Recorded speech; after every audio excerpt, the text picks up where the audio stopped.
Ciao a tutti ragazzi, ben ritrovati in un nuovo video dell'esperto di calciomercato Batman Napoletano.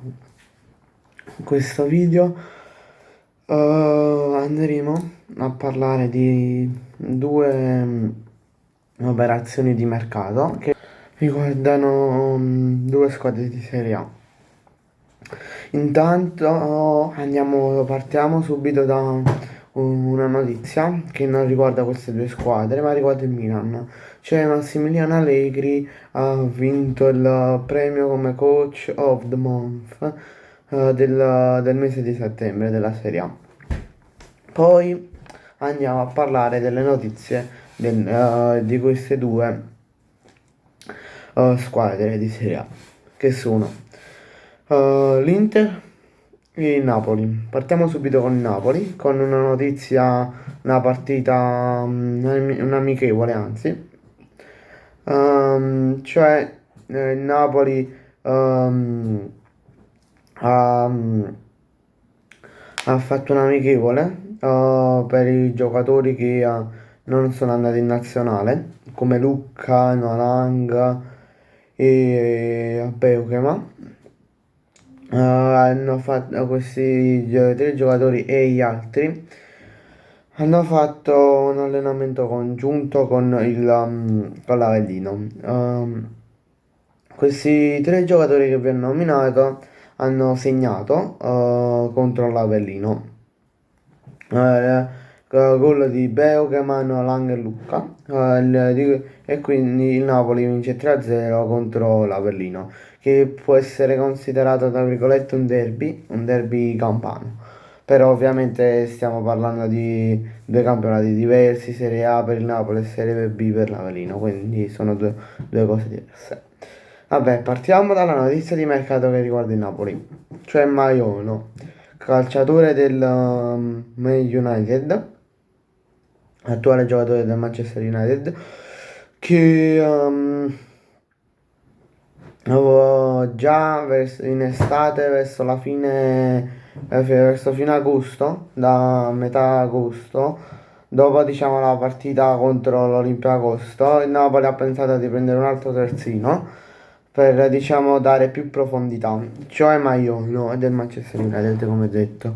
Però ci sono state alcune trattative con lo United che non sono andate bene.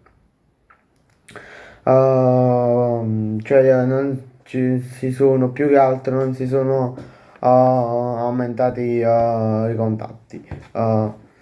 Poi praticamente potrebbe trasferirsi in prestito con diritto di scatto a gennaio. Poi se non va bene, se non va bene, ehm, si trasferirà direttamente a titolo definitivo nei mesi estivi.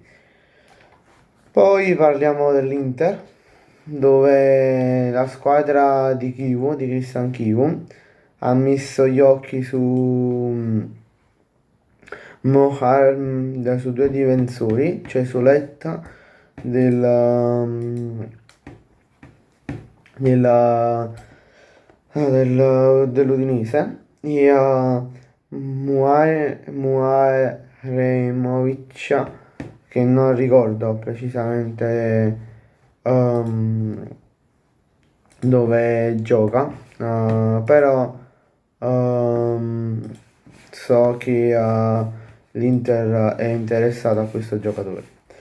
E non si sa se eh,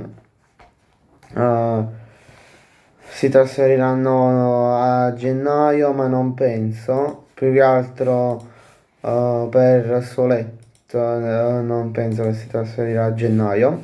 Scusate per i rumori, ma sto diciamo andando a scavare le notizie. Vabbè, ritorniamo all'Inter che per Soletto secondo me, secondo il mio parere, si trasferirà direttamente nei mesi estivi. Mujahedinovic secondo me si trasferirà direttamente, se si può trasferire, c'è la possibilità di che si trasferisca a, a gennaio, però bisogna è ancora presto per parlare di mercato. Siamo diciamo ancora a ottobre, alla finestra di mercato più vicina c'è quella di gennaio, mancano 2 o 3 mesi. Bene ragazzi, grazie per la visione, ci vediamo in un prossimo video, lasciate un like, commentate e facendomi sapere cosa ne pensate e iscrivetevi al canale.